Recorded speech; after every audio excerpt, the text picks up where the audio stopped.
beautiful people. Welcome to the Sharquita Show. I am your host. I grew up in Washington, D.C., where the name Sharquita had a negative stigma to it. It represented the underserved, the unnoticed, and the underdog. But this Sharquita is unique, undefeated, and here to uplift you. Join me and my special guest today, Coleene Jeudy, as we discuss her love for youth, her experience growing up in the church, her life challenges and overcoming, and what's next for her. We're telling real life stories. Get ready when we come back to be educated, inspired, and empowered as we plant, water, and shed light for growth. Stay tuned. We'll be right back.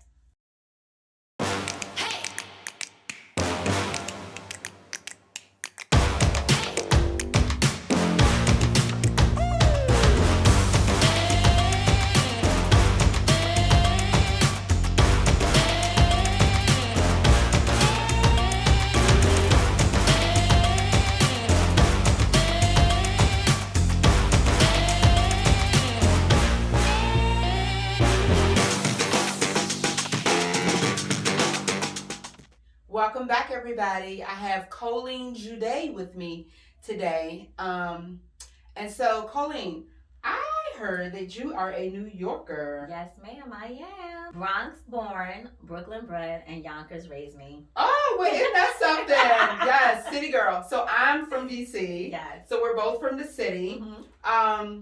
So I know that, what life was like for me in DC. What was like for you in New York? So definitely in the Bronx, very, very family oriented. I grew up coming from a Haitian background. Both parents. So my grandfather came from Haiti and bought a 3-story building where the whole family lived. My mom got married when I was 4 years old, and we moved to Brooklyn. Gotcha. Life in Brooklyn was pretty simple, but they bought a house in Yonkers, and that's when it got a little bit rough. Gotcha. It's like a culture shock.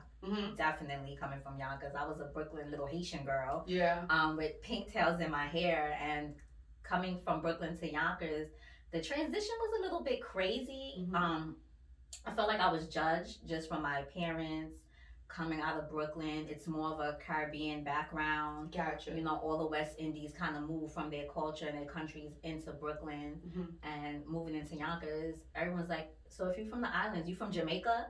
And I'm like, that's not the only island. Right. Right? Everyone thinks that you're from Jamaica once you tell them your family's from the West Indies. Wow. So it was definitely a culture shock, and I knew I had to kind of switch it up. Yeah. And switch up my hair, switch up the way I dress. And so it was a hard upbringing as far as being raised in a middle class family. And on the outside to the world, everything looked like peaches and cream. Gotcha. You have 3 cars in the garage, you have a house, parents are together, but when those doors close, gotcha, all hell broke loose. Yeah, gotcha. So, definitely a lot of challenges, mental abuse, physical abuse, and sexual abuse happening. Yeah. And I always put on a exterior front, so no one ever knew what I was going through or what I was experiencing. I went to school, and that was my getaway. My friends have been my getaway till now. They're still like my getaway. Yeah.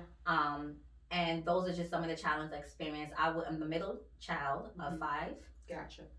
So I'm right between a girl and a boy in front of me, and then 2 young brothers behind me. So you're really so I'm really smack in the middle, right? Yeah. So I have the challenges of that. Yeah. And just trying to figure out this thing called life. Growing up I grew up as a Sabbath day, in the beginning as a Sabbath day worshiper. So that was weird because I always thought I was like a Black Jew. Right.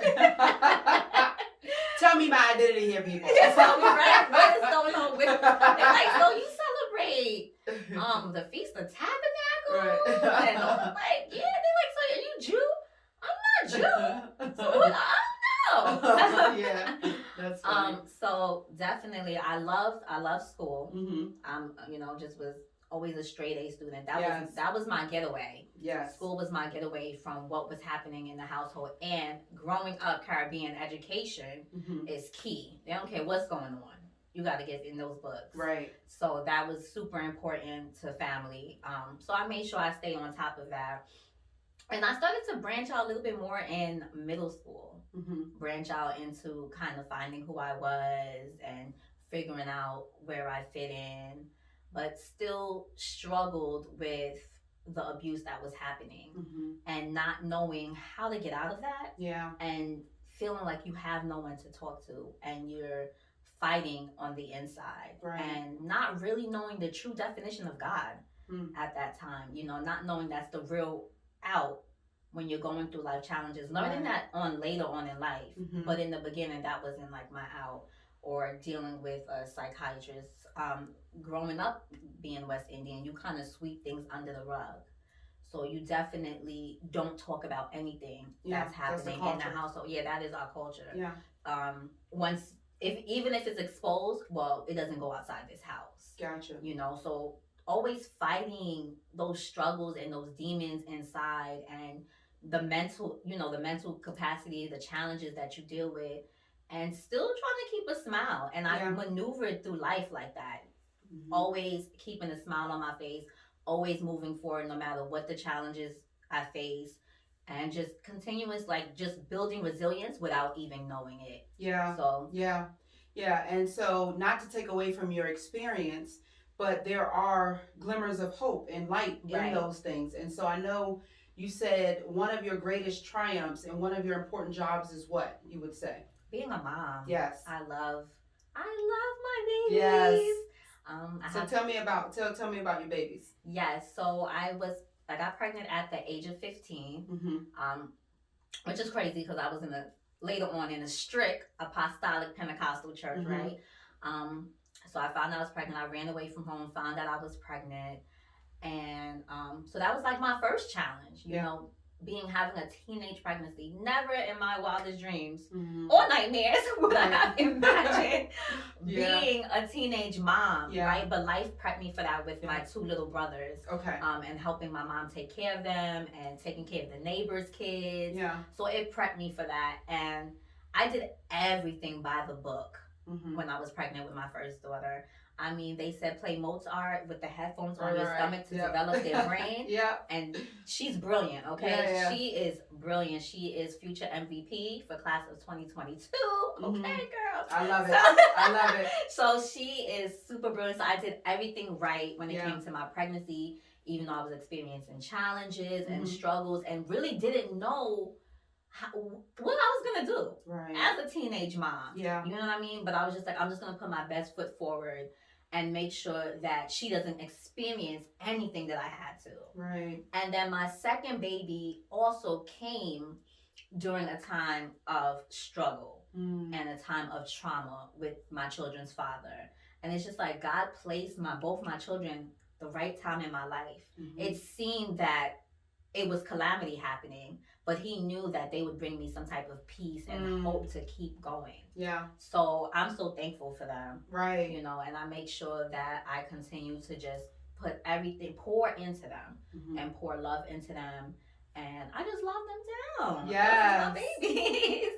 So next we're going to talk with Coleene about her relationship with her beautiful daughters and her legacy as well. So stay tuned. We'll be right back.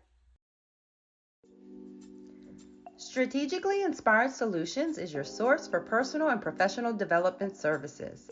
Our dedicated team of transformational coaches, speakers, and consultants know how to drive innovation and deliver high-impact results. In our one-on-one or group coaching programs, you will discover and design the authentic life you have always desired. Strategically Inspired Solutions also offers comprehensive consulting services to small, mid-size, and large firms. We invite you to join our family of clients and partners by visiting our website at www.sismotivation.com. We look forward to working with you in creating a newfound purpose, vision, and energy for yourself, your company, and within your communities.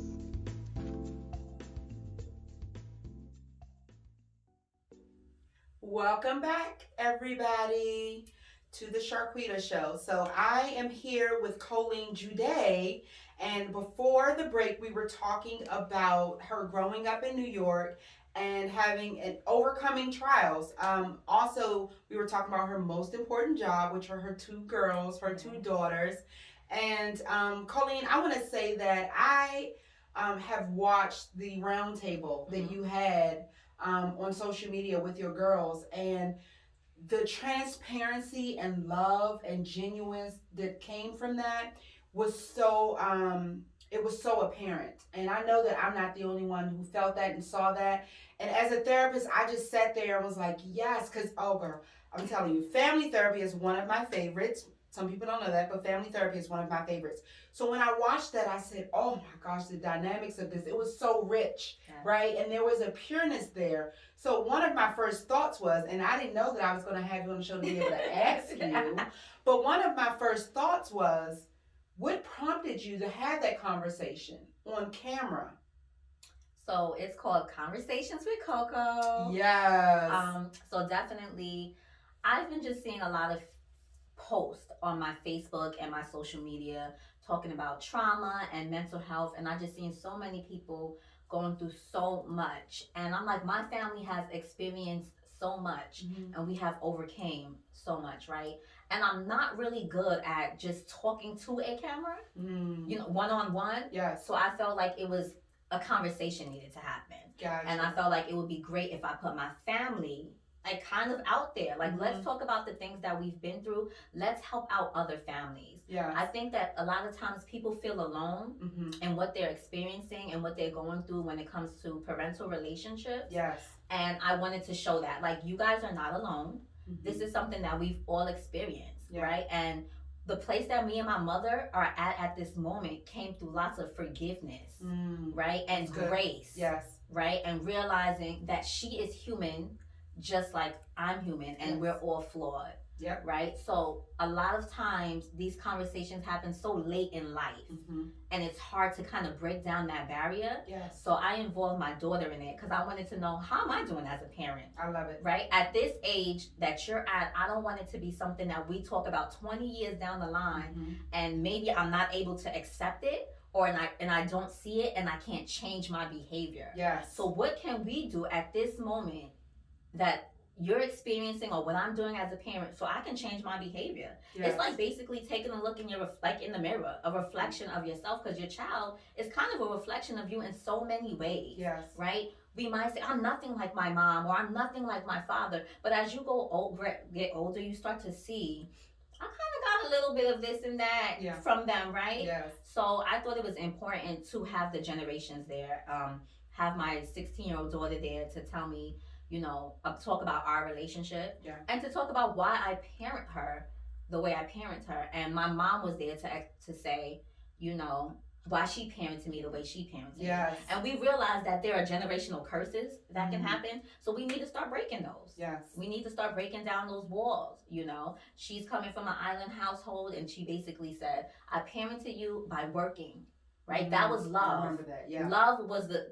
Love is working. If I'm working and you have a roof over your head, I love you. But if I'm telling you I'm going through something and you completely ignore me, that becomes a problem later on in my life, right? So it's very important for me to not allow our trauma to define our life. So that's why I wanted to have the conversation with my daughters in the room, so she can let me know, Ma, this is you kind of funky with this, or you know what I mean, you're doing a great job in this, but you could work on, you know, maybe your response to me. So that's why Conversations with Coco started. It's really about connecting faith with mental health. So that's where I'm at, and definitely growing that. I don't want to just keep it with family. I want to speak to guys that have been incarcerated. I want to speak to other families, mother and son relationships, other mother and daughter relationships, and dynamic, break it up, father and daughter relationships, father and son, because it all impacts our mental health and how we like move through life. So that's really important. I love it. And you know, one one of the things that I loved the most was the transparency. And I don't know how in the world you got your mama and your daughters on camera at the same time to be that transparent and talk about that. But I so appreciate it. And I know other people do as well. And, you know, it's those things and watching those dynamics. And guess what? I get to see it every day in therapy. When I do therapy, I get to see it every day. But there is very rare that you see that out in the open unless you're doing some crazy, watching some crazy reality show.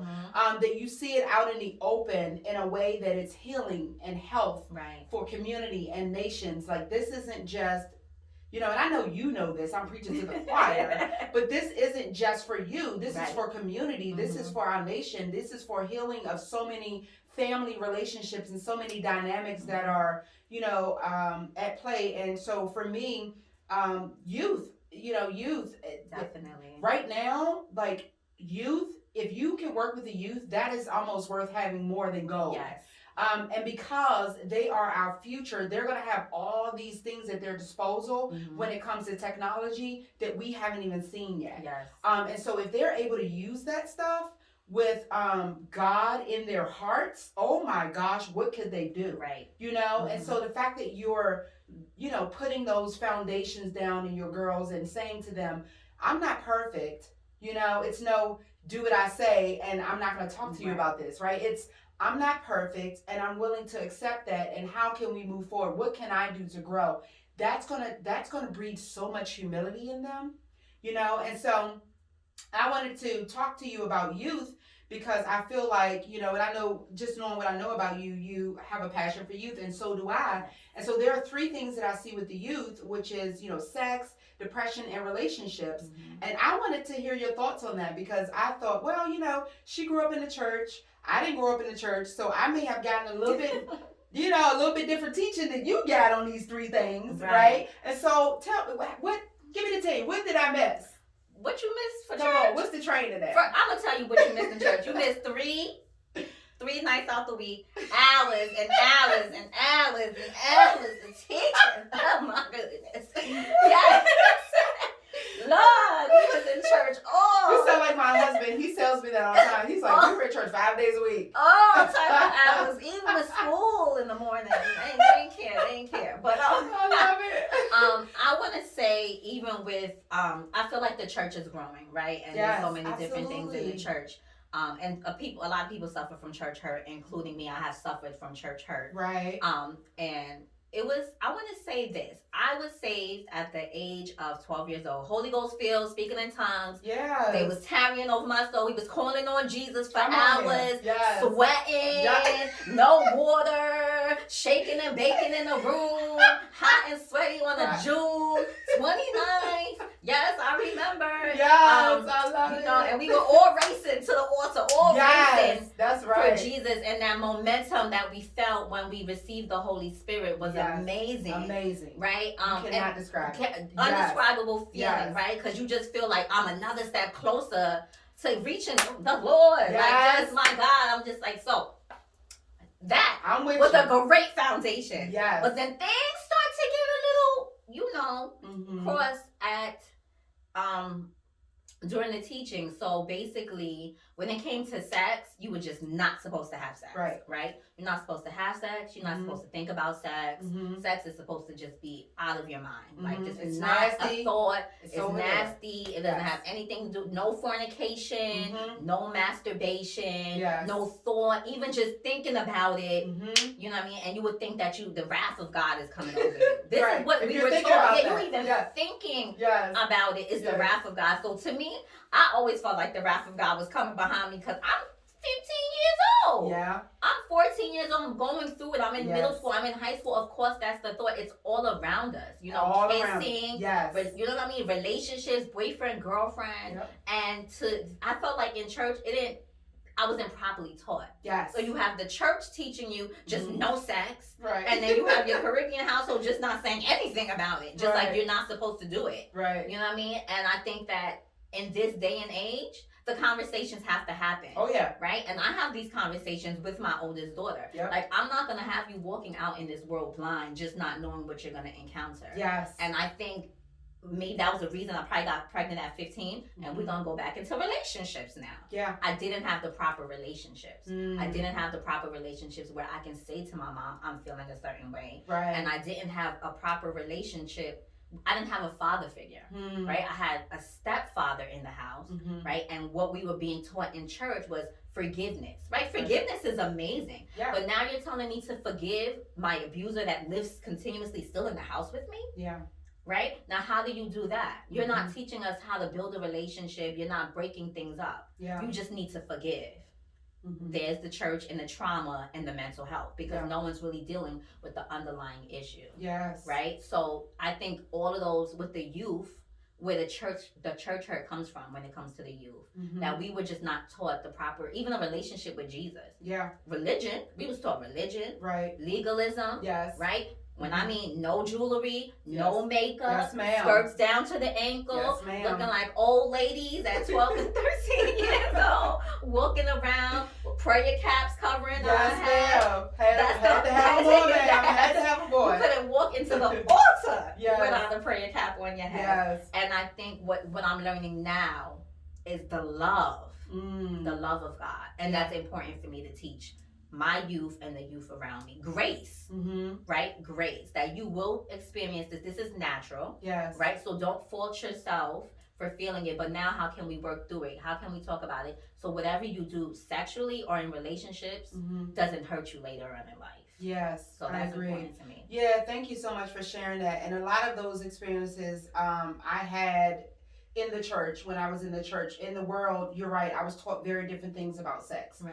And, depression and relationships were all taught around me in the walking out and me watching it. Right. So I think it's very important. I agree with you. I think it's very important that those conversations are had with youth so that they feel comfortable. And the only way that you can have them is if you build those relationships. Right. So when we come back, we're going to talk to Coleene more about her journey and about the things that she's doing with youth to help combat these 3 issues that we just discussed. So stay tuned. We'll be right back.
Welcome back, beautiful people. Before the break, we were talking with Coleene Jeudy about her experiences, her trials and triumphs, and her love for youth. And now we're going to hear how she's pouring into the youth and what that's looking like, since relationship is so important.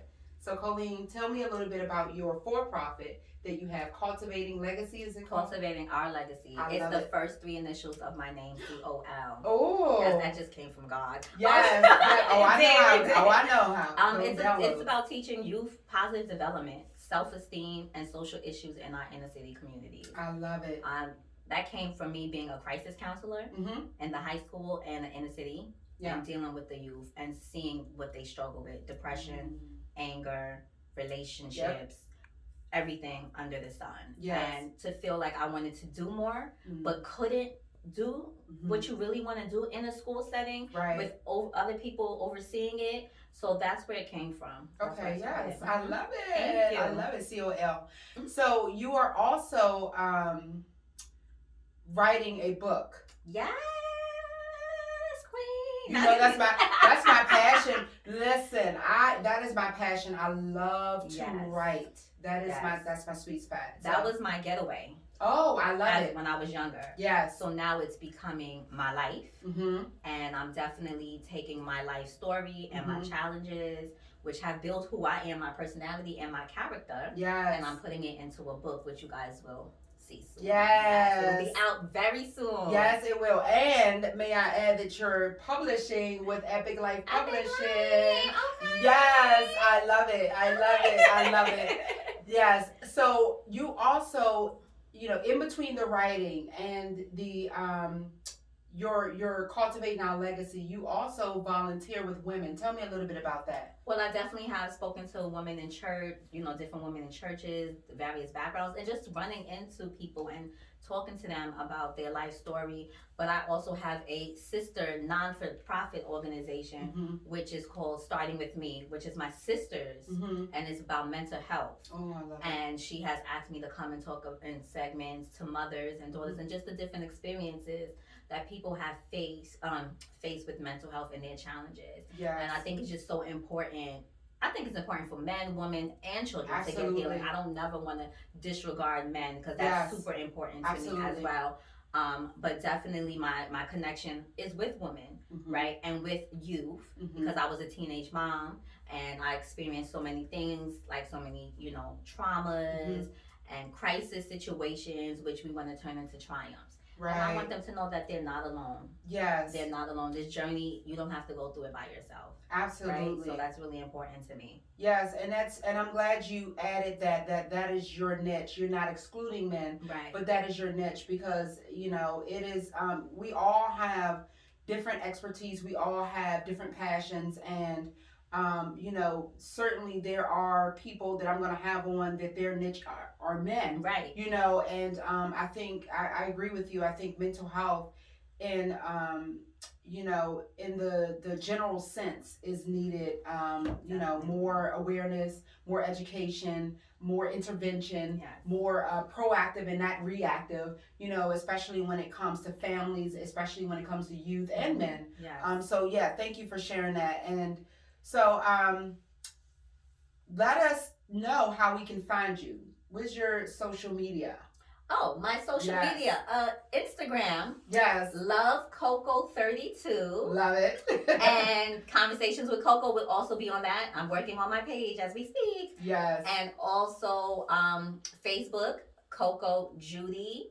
And Clubhouse, also Coco Jeudy. I love it. I love it. So thank you for sharing that, because we want people to go away from this conversation saying, okay, where can I get this information? Yes. How can I hear more about these conversations? And not only that, but when I looked at the conversation that you guys had, I was like, oh my gosh, like how many, like it's almost like a freedom. It gives people freedom to say, you know what, I can do this in my home too. Yes. You know, and I can be transparent. I can sit down with my family and say I was wrong, you know, how can I help you? How can I serve you? So thank you so much for planting those seeds of faith today with me and watering and shedding light for growth, because we want to see people grow and get better and stronger and wiser. So thank you to my guest, Coleene Jeudy. Yes. And I thank you for you guys watching today, all my beautiful people watching. Please make sure you follow Coleene on her social media. She's told you where to find her there. And also, I want you guys to join me next week as I go down memory lane with my mom and her talking about city life and her experiences in overcoming in Washington, D.C. So that's kind of made me who I am today. So you guys don't want to miss this.